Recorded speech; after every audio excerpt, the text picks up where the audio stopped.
Aquí estoy, partner. ¿Cómo estamos? Muy bien, muy bien. ¿Qué tal? Complacido de Bueno, acompañarte hoy. gracias por aceptar la invitación. Este es el tercer capítulo de estas conversaciones que estoy haciendo. Y bueno, muy interesante verlo desde el punto de vista de un periodista. Ya tocamos un deportista, empezamos con Mariano del lado de un instructor y ahorita con uno de los periodistas más respetados de la habla hispana, diría yo, de esta región. Entonces, muchas gracias por estar conmigo compartiendo esta hora antes de Last Dance. Así es. Sí, sí, sí. Y eso vale la pena compartirlo, que estábamos calculando un poco y quedamos en un acuerdo. Antes de las 9 horas del este de los Estados Unidos tenemos que estar listos para ver The Last Dance. Mira, por Sí, cierto, la semana pasada te vi con Morgan Hoffman. Mira lo que me puso. claro, Bien, sí, ¿no? aquí, La que claro. no, no, tú sí, pero yo no. Estas son las de los mortales, las que no tienen el lobito. Pero Fit the Wolf, Claro, Fit the Wolf siempre, Team Partners. así, Ya pasó a la raya. muerte. Bueno, calculando fechas, supuestamente, bueno, igual dependemos de las decisiones que se tomen al respecto, pero como soplan los vientos, yo creo que alrededor del mes de septiembre estaremos haciendo la edición 2020, con muchas ganas. O sea que hay que ponerse a punto, porque después de más de un mes, 2 meses sin agarrar los palos, por lo menos en mi caso y en la mayoría de los casos, tienes que hacer los ajustes de cara a lo que es una competencia muy dura. Claro, está bueno todo el mundo ahí acostumbrándose otra vez. Bueno, un poquito, me imagino que ya has visto la conversación con Mariano un ratico, la de Morgan, y justamente la idea de todo esto es una conversación algo diferente de lo que estamos acostumbrados, de que es muy por encima de la superficie. Mira, está saludando Tito, Tito, bendición. Eh, y meter un poco más en lo que está en lo que pasa por la cabeza de ustedes y cómo, sí, desde un lado lo que ustedes realmente, como que más sobre la sustancia de lo que trae el jugador y no simplemente una estadística. Perfecto. Para los que todavía no te conozcan, háblanos un poquito de ti, cómo empezaste, dónde eres. Ok, yo soy venezolano, nombre completo, perdón, Francisco Blavia, de una ciudad que se llama Barquisimeto, a unos 360 kilómetros al oeste de Caracas, Guaro, como el gentilicio nuestro, y bueno, orgullosamente barquisimetano y larense. Entonces, nada, mi familia larense también por parte de madre, mi padre sí tiene una mezcolanza de familia española, pero nació en Chile por todas las circunstancias de lo que representó la Segunda Guerra Mundial, esa lucha porque la familia paterna, la familia Blavia es catalana, entonces era un poco la presentación frente a lo que representó el régimen de Francisco Franco. Entonces mi papá nació en Chile, pero muy pocas conexiones con Chile en la familia, o sea, en mi familia, la Blavia Gómez, la de mis padres. Entonces, radicado en Barquisimeto, ahí yo tengo dos hermanos, uno vive en Madrid, otro vive eh, junto a mis padres y el resto de su familia en Barquisimeto. Y nada, y me ha apasionado del mundo deportivo desde muy corta edad, Rafa. Y como se fueron dando las cosas hasta que caí, luego y en estos días conversaba eso con mis hijas, que ya están en una edad, tengo dos hijas de 15 y 13 años, están en una edad cuando comienzan a preguntar muchas cosas y ya las conversaciones son distintas, porque Claro, ya tienen un nivel más alto desde el punto de vista intelectual. Entonces, un poco estas preguntas de cómo caes tú al mundo del periodismo deportivo, claro, con algunas decisiones en el camino que se dirigían hacia otro lado, porque como muchos en la vida, hay pocas personas que consiguen su vocación muy temprano y hay otros que más bien tienen que buscar y desechar alternativas distintas antes de caer. Y fue de alguna manera mi caso, pero siempre mantuve desde niño esa pasión por la información deportiva y por suerte convertí mi hobby en trabajo, lo que facilita claro. mucho las cosas. ¿Hacías algún deporte? Bueno, me imagino que la pasión por los deportes y el periodismo deportivo lo tuviste que agarrado por estar enamorado de algún deporte en particular o cómo te Sí, metiste. deporte. Sí, sí, me gustó, o sea, siempre me gustó mucho el béisbol, cardenalero de toda la vida, me gustó mucho el béisbol, me gusta mucho el fútbol, oportunidades también de practicarlo. Jugué mucho más fútbol que béisbol. El béisbol era más bien pelotica, o sea, con bate, o sea, con palo de escoba y pelotica de tape, ¿eh? Pero fútbol sí. Además, yo tengo siempre una anécdota. Fui compañero hasta que yo soy un año mayor que él. Éramos categoría infantil hasta los 16, 17 años con Rafael Dudamel. Rafa y yo somos muy amigos. Rafa es nacido en Yaracuy, pero se crió en Barquisimeto. Y compartimos la Academia Miguel Plado, un gran amigo, gran entrenador, uruguayo radicado en Venezuela, en Barquisimeto, para ser específicos, y jugamos mucho, Rafa y yo. Por supuesto, él era la gran figura del equipo, porque a los 15 años no solamente era la estrella de esta academia, sino era el capitán de la selección. Bueno, no era capitán, era el arquero de la selección sub-15. Había otro buen amigo, Carlos Patrici, perdón, que también jugaba en esa selección. Entonces, bueno, siempre le digo a Rafa que a él, desde el punto de vista de la actividad física, le fue mucho mejor que yo como futbolista, ¿no?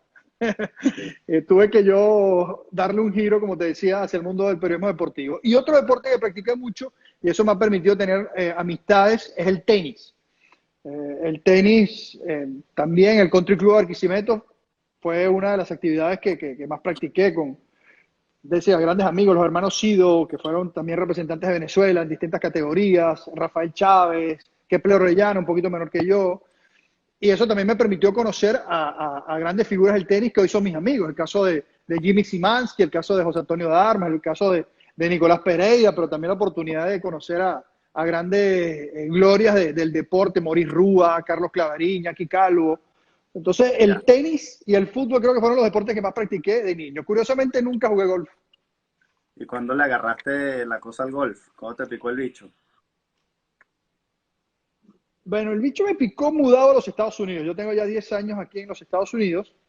Y ese es otro cuento que vale la pena también compartir. Mi hermano y mi papá siempre fueron golfistas. O sea, yo tuve una iniciativa teniendo 6, 7 años en Barquisimeto, en el Barquisimeto Golf Club, pero fue muy corta. En cambio, mi hermano sí se quedó pegado. Mi hermano es un año menor que yo. Sí se quedó pegado con el golf. Y mi papá todavía, a los 79 años, juega religiosamente un par de veces a la semana ya en el Barquisimeto Golf Club. Entonces yo siempre le saqué el cuerpo al golf. Tanto así que viví desde el año 95 hasta el 2010 en Caracas y nunca jugué golf. O sea, yo vine a conocer La Lagunita y Valle Arriba. De hecho, Valle Arriba lo conocí en noviembre pasado. Yo nunca he jugado en el country, nunca he jugado Me contaste. Sí, es verdad. en Nicaragua, nunca jugué en Junco.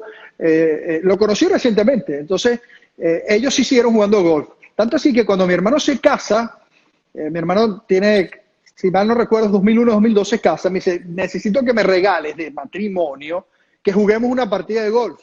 Bueno, está bien, vamos a jugar. Imagínate las vueltas que da la vida, Rafa, que hoy por hoy me considero un apasionado, y tú lo sabes de sobra, de este deporte. Al punto Claro. que también he tenido la oportunidad de adentrarme en las transmisiones de golf. Y eso, entonces, la vida es muy rara, la vida es muy extraña. O sea, yo jugando golf, y me picó el bichito estando aquí un año después de mudado, yo vivo en Key Biscayne, y bueno, en la transición siempre hay una etapa donde tú estás tratando de conseguir algunas cosas, porque o sea, yo tampoco fue que me vine contratado por un canal, entonces buscando alternativas de trabajo, me habían ofrecido DirecTV, con quien yo trabajaba en Venezuela, pero eso suponía mudarme a California, donde están en ese momento las oficinas. Y yo dije que no podía, porque mi esposa, Camila Canaval, es presentadora de televisión, y en ese momento ella, una realidad bastante distinta a la actual, Rafa, le tocaba viajar con mucha frecuencia a Venezuela por compromisos comerciales.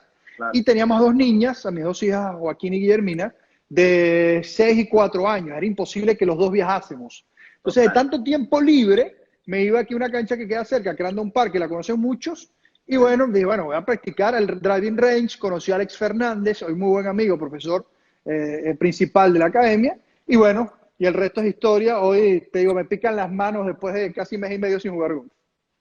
Claro, bueno, al punto que ya de tanto golf eres el que carga el equipo de los partners, ¿no? Cierras las partidas.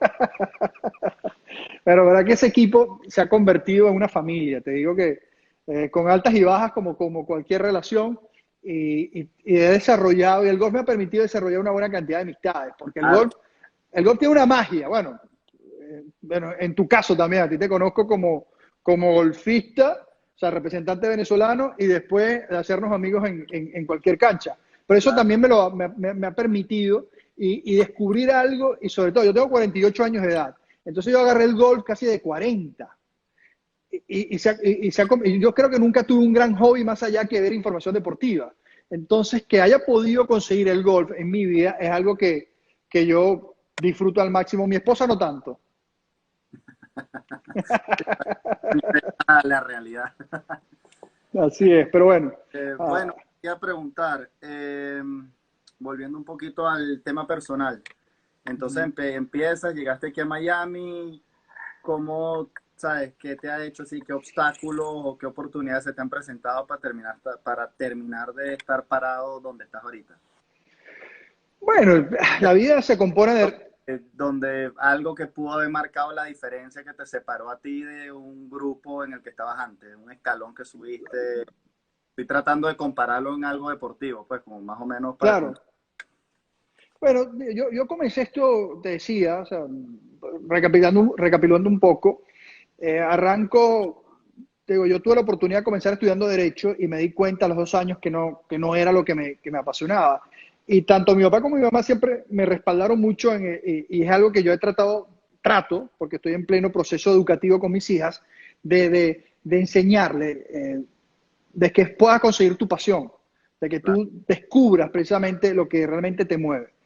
Y bueno, en ese momento dije, no, entonces de regreso a Barquisimeto, porque yo estaba estudiando en San Cristóbal, en la Universidad Católica del Táchira, comienzo, digo, bueno, voy a dar una oportunidad de lo que tanto me gusta y a través de un amigo en común, que bueno, las cosas de la vida, su nombre es Fernando Guedes, que me ayudó mucho al principio de mi carrera, bueno, se convirtió en familia porque eventualmente mi hermano se casó con su hija. Entonces Fernando me dio mi primera oportunidad. Con él iba al estadio y disfrutaba las transmisiones del circuito radial de Cardenales de Lara. Años más tarde tuve la oportunidad de compartir, de formar parte de ese grupo, cosa que es uno de los grandes orgullos que tengo. Pero entonces, de vuelta a Barquisimeto, comencé un proyecto y estaba hablando del año 91, o sea, yo el año que viene cumplo 30 años de carrera, increíble. Entonces, bueno, tú en ese momento te mueve una energía tremenda y quieres buscar información. En ese momento yo estaba principalmente dedicado al béisbol, tanto el béisbol de la LVP como el béisbol de las grandes ligas. Participaba iba a las transmisiones de Telecentro. En ese momento Telecentro tenía los derechos del béisbol de grandes ligas y yo iba, ¿sabes? Como a los 20, 21 años iba con libros, anotaciones y le pasaba datos estaban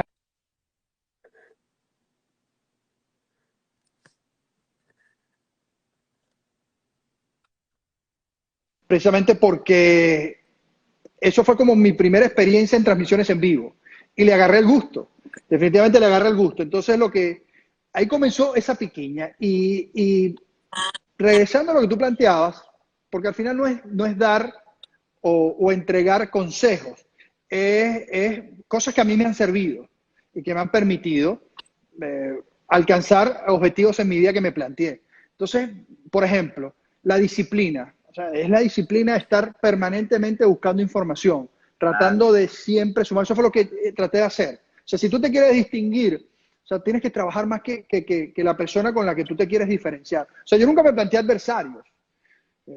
O sea, nunca he sentido que yo tengo, este es mejor, este es peor. O sea, más bien a los buenos los admiro y los reconozco, periodistas que yo realmente y con quien también tengo grandes amistades, hay otros que no conozco, pero también admiro su trabajo. Entonces, yo creo que lo importante es que tú tengas confianza en lo que tú eres y trabajar más que el otro. Como ustedes, los golfistas, practican, juego largo, juego medio, los hierros, juego corto, potear, bunker, todas esas situaciones del juego, eso también lo hacemos los periodistas. Entonces yo creo que es esa perseverancia, es buscar ese sueño, trabajar por ese sueño y conseguir precisamente las herramientas que te permitan desarrollar ese sueño. Mi carrera es un poco distinta a la de la mayoría, Porque, por ejemplo, te digo, yo arranqué mucho en el tema del béisbol, pero después, al mudarme a Caracas, principalmente en Barquisimeto también lo hacía, hice durante mucho tiempo los deportes en Promar Televisión. Luego tuve la oportunidad de también meterme en el mundo del fútbol, que siempre me gustó porque lo practiqué mucho de niño. Yo nunca jugué béisbol, pero cubría el béisbol. Jugué mucho fútbol y después en mi carrera es que desarrollé el fútbol. Y hay una situación en Venezuela que yo quise combatir y además eso es otro de los detalles que yo siempre coloco sobre la mesa, Rafa, que es trazarte objetivos. Porque cuando yo arranqué, yo recibí una oportunidad primero con béisbol, pero después se me dio el chance de hacer fútbol. Y en Venezuela, en un momento determinado, si tú hacías béisbol, no hacías fútbol, o viceversa. Ok. Era como polos opuestos, agua y aceite. Como que Llegabas a un... ese estereotipo, de alguna manera. Es que de alguna manera, sí, era un estereotipo, porque decía, no, que la gente, había como una pugna interna, porque el mundo del fútbol le reclamaba al béisbol que siempre había tenido como o sea, una posición de honor, de beneficios adicionales, porque el béisbol siempre en Venezuela ha gozado, por ser pasatiempo nacional, en los últimos 20, 25 años la cosa cambió, sobre todo los últimos 20 del boom de la Vinotinto. Pero hasta esa época el fútbol siempre se vio como relegado y el básquet estaba como en el medio. Entonces yo me propuse, apostando a la versatilidad, romper con, como bien decías tú, ese estereotipo. Entonces comencé a hacer béisbol, o sea, seguí haciendo béisbol, empecé a hacer fútbol y empecé a hacer también baloncesto. Entonces al final del día, si tú me preguntas echando un poco hacia atrás, en esos ejercicios retroactivos, una de las cosas quizás dentro de mi carrera como periodista que más yo disfruto es haber tenido la oportunidad de cubrir distintos eventos. O sea, respeto a la gente que le gusta un solo deporte y se dedica a un solo deporte, pero la oportunidad de que tú puedas, y sobre todo el lenguaje, porque el lenguaje cambia. Una cosa que yo siempre procuré, Rafa, es que si yo hablaba de béisbol, no utilizar los términos de fútbol, viceversa, porque los aficionados son muy celosos en ese sentido. Total. Bueno, es que cuando ves un narrador hablando de golf y se tira ahí una palabra de fútbol, tú dices, bueno, ¿qué está pasando aquí? Es así, es así. Entonces, eso es lo que es, porque al final tú te ganas la confianza de la gente. La gente, porque al principio cuando me pasó también, me pasó recientemente con el golf. La gente dice, bueno, pero si Blavia lo ubico yo transmitiendo otros deportes. Golf. Sí, sí, Entonces sí. tú, con profesionalismo, tú vas enseñando a la gente que, o sea, primero te dedicas. Son horas, horas de ver, de conocer, de investigar, de estudiar. Eso no llega de la noche a la mañana. Hoy, perdón, no te escuché. Y hasta el tono de voz cambia. No, cambia el ritmo, las transmisiones tienen un ritmo distinto. Entonces, te digo que he hecho tenis, cubrí hasta ahora en vivo, tengo 4 Juegos Olímpicos desde el 2004 para acá, desde lo que representó Atenas, Sydney más o menos, pero desde Atenas 2004 hasta los Juegos de Río, los cubrí los últimos 2, tanto en Brasil como en Londres, por supuesto con la señal de DirecTV Sports, en el sitio. Entonces los Juegos Olímpicos también te permiten desarrollar esa versatilidad. Entonces, enfrentarte a esos retos es muy interesante. Tengo otro grandísimo, que fue cuando tuve la oportunidad de dirigir el diario Líder, porque cuando lanzamos en el año 2003 Líder, eso un año antes, bueno, el año 2003 me convoca la gente de la cadena Capriles. Yo tenía mi programa de radio en Unión Radio en Venezuela, también tenía transmisiones de televisión. En ese momento ya con RCTV, yo arranqué con Venevisión y después pasé en 2002 a RCTV. Y yo hacía mi programa y tenía una sección muy escuchada con otro gran amigo y otra persona que me ayudó muchísimo, Pedro Pensini Fleury, en paz descanse. Todos los lunes hacíamos un recorrido por el mundo del deporte. Y eso me permitió que mi voz se escuchara en el seno de la cadena Capriles, entonces la verdadera cadena Capriles, no en lo que se ha convertido en los últimos años, no por la gente que trabaja, sino por la gente más bien que dirige una institución que lamentablemente ha perdido mucho por la falta de criterio de las personas que están al frente. Pero bueno, eso es otro tema. Total que a mí me convoca en ese momento el que era vicepresidente, Ricardo Castellano, para una reunión relacionada con este proyecto porque me habían escuchado hablar de varios deportes y están pensando fuera, o sea, outside the box. Estaban buscando a alguien que no tuviese ese recorrido por el periodismo impreso para que se encargara de un nuevo proyecto. A mí no me lo dijeron. A mí me pusieron a prueba como asesor de Últimas Noticias y a los meses el presidente de la cadena Capriles, en ese entonces Miguel Ángel Capriles, el mejor jefe que he tenido, me dijo, queremos que seas el encargado de lanzar este proyecto que arrancó en octubre del 2004, el diario Líder, y que también, yo siempre digo, tengo 2 niñas, en ese momento se fue el varón, porque verdad que mi hija acaba de nacer, Joaquín nació en 2004, en julio, y en octubre sacamos a la calle el diario Líder para competirle a Meridiano, que era dueño absoluto del mercado. Entonces, haber llegado a ese puesto para mí también es de Claro. mucho orgullo porque tuve muchas personas, sobre todo los periodistas de la vieja guardia, que se opusieron, porque en ese momento yo no estudié periodismo. Yo estudié periodismo después. O sea, yo llegué a ser director de un periódico sin ser periodista graduado. Era comunicador. Había pasado, tenía 15 años en la profesión, pero no tenía mi título. Entonces yo dije, no me importa, porque por ley en Venezuela, el único miembro de un periódico que no tiene que ser periodista en la parte editorial es el director. Entonces yo tuve esa oportunidad. Entonces también demostrarle a aquellas personas que no creyeron en mí, hasta el sol de hoy, 17 años más tarde, el diario Líder se mantiene en la calle. Entonces ese es otro de los puntos de mi carrera. Y volviendo al tema de luchar contra la adversidad o contra posiciones encontradas, que es algo que también se me han planteado a lo largo de mi carrera. Total, sí, no, es que me parece siempre, sí, como lo más interesante de la gente que ha tenido éxito en el área que sea, que empieza como que ese principio de algo, ese grind empezando, el hustle, como lo quieras llamar, es el fuego, esa es la chispa que te empieza a quemar. Yo vi una vez una entrevista con Stephen A. Smith, así más o menos un podcast, y me pareció cool porque eran los deportistas entrevistando ¿sabes? Se voltearon los roles y el señor hablando Claro. que vivió 5 años en un huequito en Brooklyn tomando Kool-Aid por 1 año porque era lo único que le alcanzaba y cubría basquetbol de high school gratis por todo Brooklyn, por todos lados y Es chamo, la perseverancia, Rafa. Tú tienes lo que único perseverar en cualquier área, pues. y que cuando llegó y ahorita es el más pagado de ESPN y todo, le dicen, yeah, you made it. Y el tipo, no, ahorita es que tengo que demostrar lo que valgo, pues, porque si me están pagando esto, ahorita es cuando más tengo que demostrar lo bueno que soy y es un quest por estar siempre siendo mejor que tú todos los días. Sí, porque hay una famosa frase muy popular en el béisbol que llegar es difícil, mantenerte es más complicado todavía, Claro. porque mucha gente quiere tu puesto, mucha gente está abajo trabajando, uno con una buena cantidad de ellos con potencial, con herramientas y otros apostando a otro tipo de cosas, pero llegar a un sitio donde tú te sientas orgulloso y que tengas, vamos a decir, una muy buena posición. Ahora el reto es mantenerte para que la gente siga confiando en lo que tú haces. Por eso es que esas palabras de Stephen Smith, a quien sigo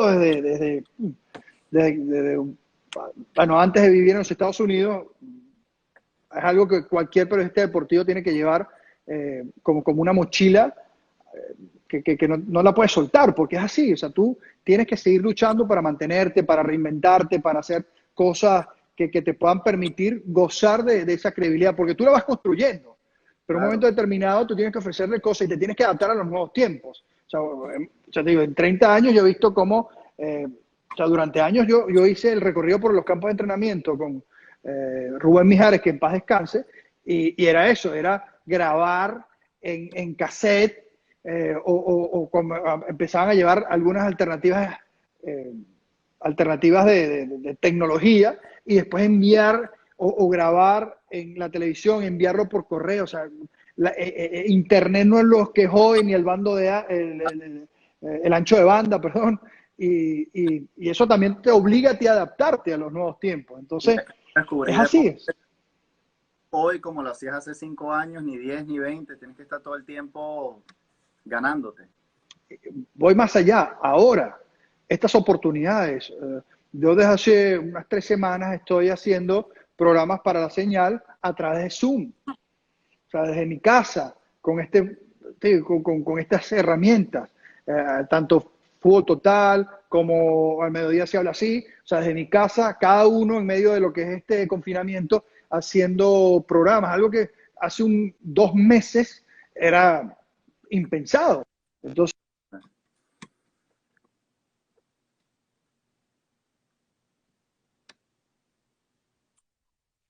algo único, insospechado, pero definitivamente las cosas pasan. Entonces tú te ves obligado a estar cambiando permanentemente. Como dicen, lo único fijo en la vida es el cambio. Entonces tú te tienes que mentalizar es que en algún momento determinado va a llegar el cambio a tu vida y estás en la obligación de responder a ese cambio. Y me tocó, yo estaba en Barquisimeto y me enfrenté al reto de irme a Caracas y en principio en Caracas no me dieron trabajo hasta que Unión Radio me abrió las puertas y me vine en 2010 para acá y al principio fue complicado, después DirecTV movió las operaciones y arrancamos en 2013 hasta el sol de hoy. Entonces, luchando, buscando alternativas, opciones. Por eso te hablaba de la perseverancia. Claro, y cuando vas llegando, además, lo que decías de cuando estás cubriendo fútbol y béisbol a la vez. Eso es alguien que nadie se atrevió a hacer o no se hacía ni le pasa por la cabeza a alguien, entonces te conviertes en la primera persona en hacerlo y ahora le abres muchas puertas y la mente a muchas personas de que, ok, Claro. si Panchi lo pudo hacer, esta es una manera de también hacer deporte y todo el mundo se empieza a meter por esa puerta y tienes que estar más activo y más listo para seguir No, mejorando. y la importancia, Rafa, la importancia, por ejemplo, de ir a un dugout y hablar con un pelotero, y el pelotero, o sea, te respete. He tenido diferencias en mi vida, tuve una gran diferencia con Osvaldo Guillén, nunca más nos volvimos a hablar. Yo creo que hoy nos conseguimos y podemos hablar sin ningún tipo de problema. Por un momento determinado, él se molestó por una portada de líder, estamos hablando del año 2005, en ese momento manager él de los Medias Blancas de Chicago.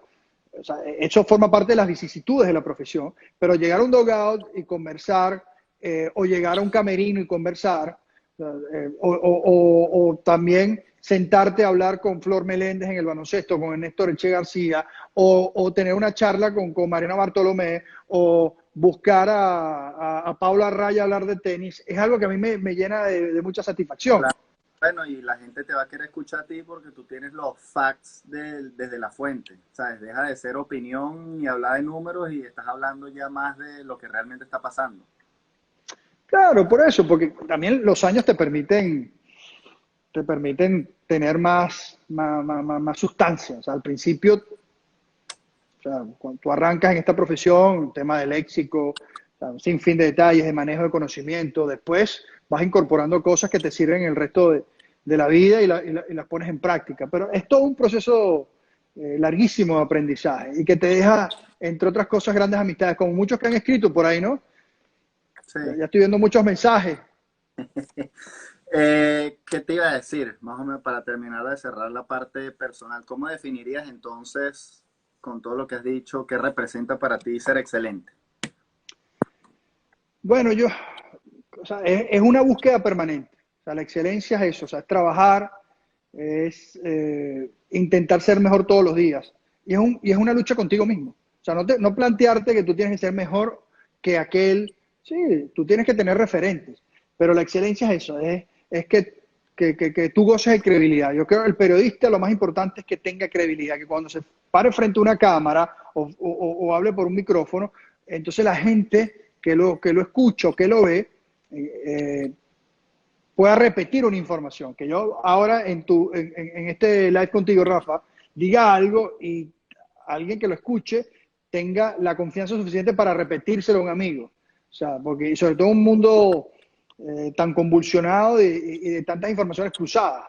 O sea, estamos viviendo la etapa de los fake news. Entonces, que tú tengas la credibilidad, yo creo que esa es la mejor carta de presentación para cualquier periodista. Entonces, yo creo que la excelencia se basa en eso, en gozar de la confianza de tu audiencia. Si tú lo logras, eso, o sea, vivimos también tiempos de mucha histeria. Las redes sociales son, bueno, un hervidero, caldo de cultivo. Tú entras en Twitter y hay gente que odia porque odia.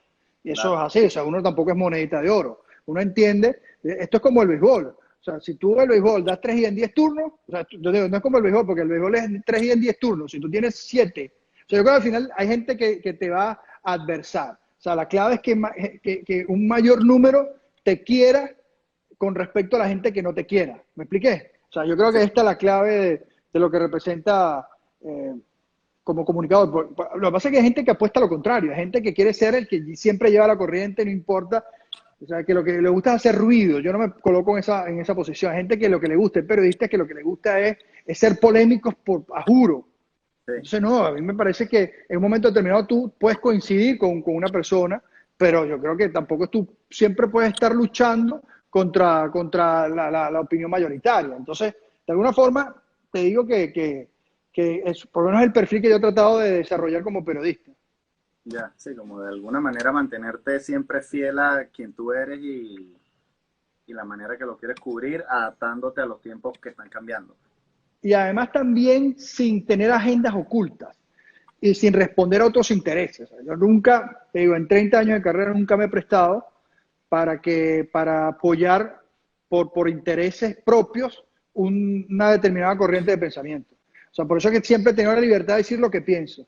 Lo dije en la radio, a veces eso te lleva a ganarte enemigos, porque criticar, por ejemplo, durante muchos años lo sigo haciendo, he sido un crítico de la Federación Venezolana de Fútbol y lo digo sin pelos en la lengua. Lo digo y cuando tengo que criticar, critico. Y eso, en un momento determinado, te va a generar algún ruido, porque a la gente no le gusta que le digan las cosas. Y sobre todo cuando destapas. Digo, en mi paso por Líder, en esos 3 años que estuve al frente del diario Líder, bueno, ni te cuento, llamadas de dirigentes, de deportistas, de agentes, bueno, te hablé del caso de Guillén, eso pasa. Entonces, si tú no respondes a un interés, no es que este me está pagando para que yo hable mal de ti, ¿no? Entonces estás tranquilo, es la conciencia. Entonces, la conciencia de un periodista también es un elemento sumamente valioso. Claro. Bueno, vamos a abrirnos ahorita un poco más a los deportes y mirándolo. Tú has tenido la oportunidad de cubrir todo. ¿Qué atletas has cubierto finales de básquet? Los otros deportes no los sigo tanto en español, entonces no sé qué otros grandes eventos has estado, pero ¿qué reconoces tú así en los distintos? ¿Has tenido que haber visto a Kobe en finales, a LeBron, a Curry? ¿Qué te llama la atención de los distintos? Wow, te digo que nosotros somos bastante privilegiados, claro, yo te llevo una buena cantidad de años a ti, pero esta generación, y lo repaso por tenis, por deporte. En el tenis, Federer, Nadal, propio Djokovic.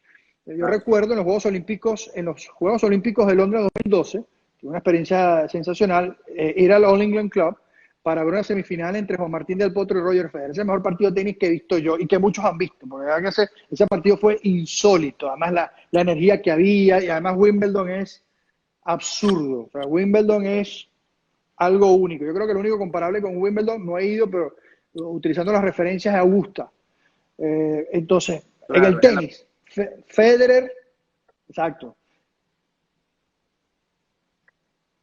Sí, es la meca, es lo más alto. Entonces digo, esos 3 que te mencioné en el tenis. Después, en el baloncesto. O sea, yo viví los años de Jordan, y después Kobe, Shaq, Tim Duncan, la llegada de LeBron, que es mi jugador favorito y nunca lo he escondido. Y después, por supuesto, los Golden State Warriors. O sea, los últimos 25 años han sido excepcionales en el mundo del baloncesto. ¿Cómo ha crecido? Si colocamos o sea, Jordan y LeBron, son quizás los 2 mejores jugadores en la historia. Y después entonces está Magic, que también, bueno, Magic es de los 80 con algún cachito en los 90 producto de su enfermedad. Pero Shaq es el tío más dominante después de Will Chamberlain. Entonces te digo, en el baloncesto también la oportunidad de ver tantos futbolistas, tantos deportistas en el fútbol. Messi, Cristiano, Ronaldinho, Zidane, Rivaldo, Pirlo, Maldini, Baresi, o sea, increíble. O sea, entonces ahí podemos ir deportes por deporte. En el béisbol, bueno, también me comí los esteroides completos, pero desde los días de Roger Clemens, Alex Rodríguez, Ken Griffey Jr., mi primer gran, o sea, yo admiré desde que llegó en el año 89 al Junior Griffey. En el año 87 llegó Ken Griffey Jr. Y bueno, y disfruté esa carrera. O sea, cuando mi esposa y mis hijas ven a Alex Rodríguez como el marido de Jennifer López, yo a Alex Rodríguez estoy viéndolo desde que estaba en high school, aquí en Florida, en Westminster Christian High School. O sea, Alex Rodríguez fue primera selección del draft en 1993. O sea, yo lo vi. Entonces, es una carrera que yo he seguido desde que era un adolescente. Entonces, todos esos jugadores de béisbol, tú dices, wow. O sea, y después Juegos Olímpicos, Usain Bolt, Michael Phelps, Katy Ledecky, Simone Biles, perdón. Que digo que para uno, Jennifer López es la esposa de Alex Rodríguez. Por eso te estoy diciendo. Entonces, bueno, no sé si a ese punto, porque hay que reconocerle yo a J-Lo lo que tiene, pero bueno, en el golf Tiger. O sea, porque yo vi muy poco a Jack Nicklaus, pero Tiger y esta última generación. Y bueno, ahora que ha regresado luego en los últimos 2 años, pero el mismo Phil, este grupo de Rory McIlroy, Jordan Spieth, Justin Thomas, Dustin Johnson, Bruce Koepka. Entonces tú disfrutas, el deporte tiene esa capacidad de producir emoción a granel. No estás rodeado por todos lados de eso, tú que los estás cubriendo todos. Por eso digo que es una época de grandes jugadores. Cuando tú estás, discusión de los mejores jugadores de baloncesto de la historia, Jordan y LeBron están ahí. Discusión de los mejores futbolistas de la historia, metes a Messi, algunos meterán a Cristiano, y así vamos. El mejor golfista de todos los tiempos, Tiger Woods. Te digo, los mejores atletas en la historia de los Juegos Olímpicos, Phelps y Bolt. Entonces, digo que escoger 1, 2, 3 es sumamente complicado. Lo importante es disfrutarlo. Han existido, están jugando entre ellos ahorita. Entonces, por eso estoy diciendo que mira, en el año 2012, cuando estuve cubriendo los Juegos Olímpicos de Londres, la magia que había en el estadio, que hoy por hoy es el estadio del West Ham United, el estadio olímpico, ahí o en el complejo de natación cuando estaba Michael Phelps. Yo creo, después los vi en el 2016 y también, por supuesto, ambos brillaron, pero el 2012 era increíble. O sea, increíble. Los Juegos Olímpicos de Londres fue increíble.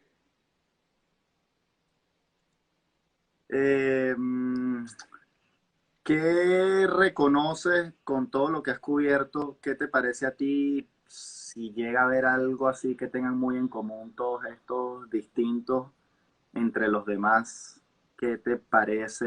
Pues da ejemplos muy particulares, como la quieras responder.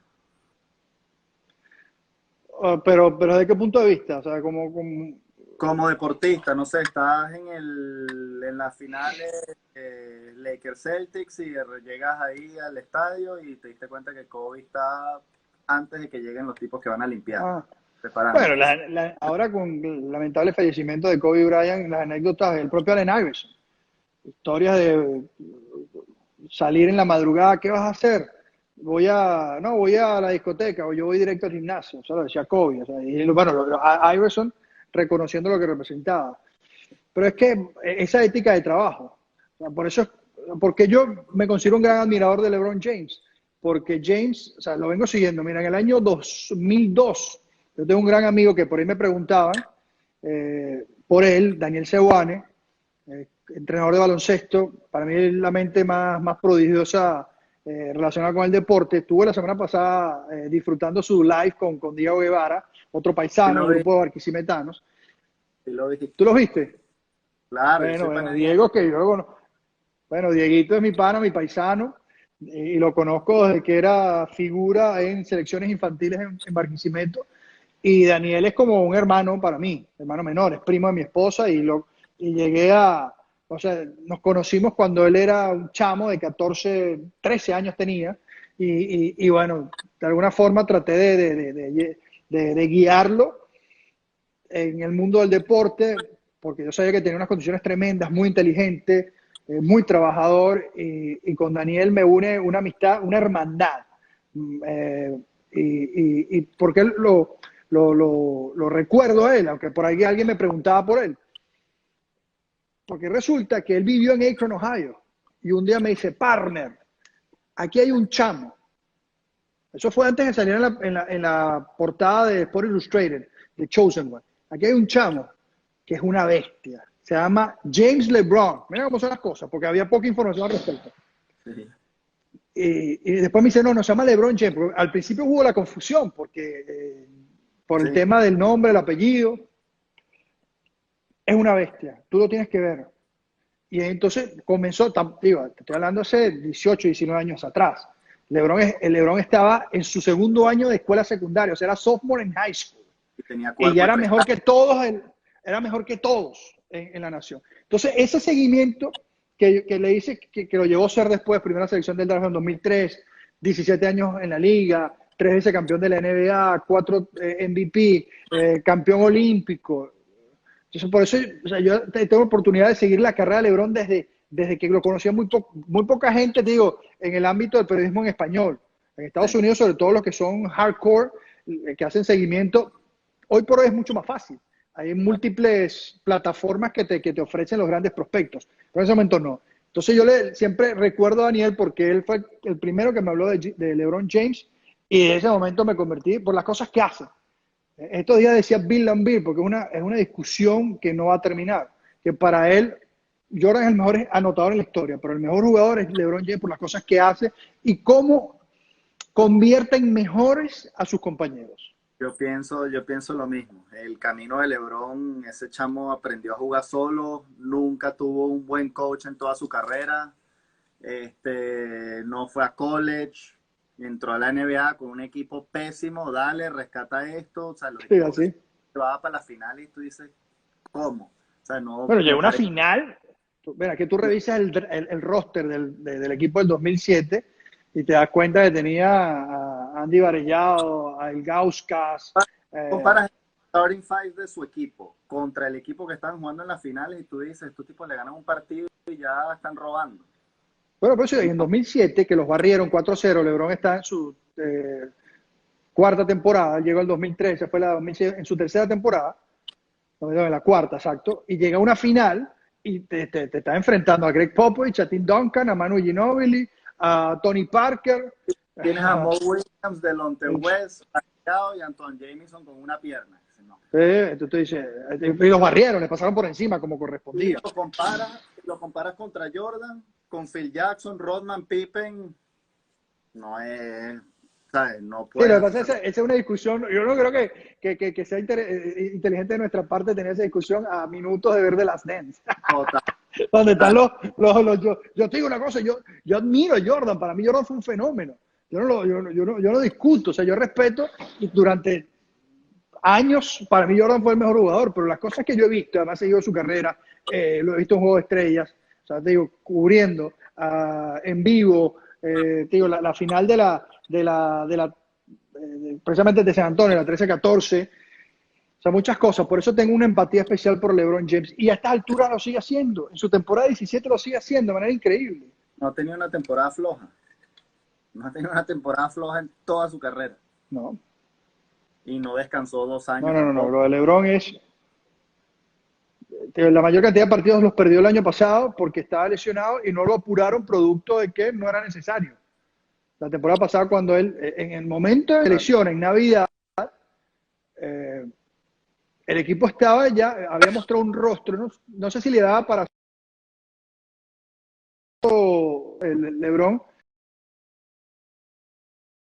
y lamentablemente no se pudo recuperar. Yo creo que no lo apuraron precisamente por eso. Pero para mí, en esta generación, tengo 3 nombres. Bueno, 4. Pasa que es muy difícil. Digo, de mis jugadores de deportistas favoritos. LeBron James, Messi, Roger Federer. Son mis 4 jugadores favoritos que yo he podido ver en los últimos 25 años.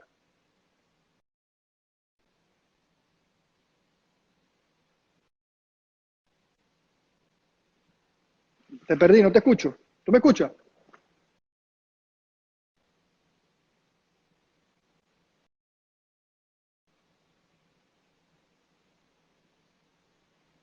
No te escucho.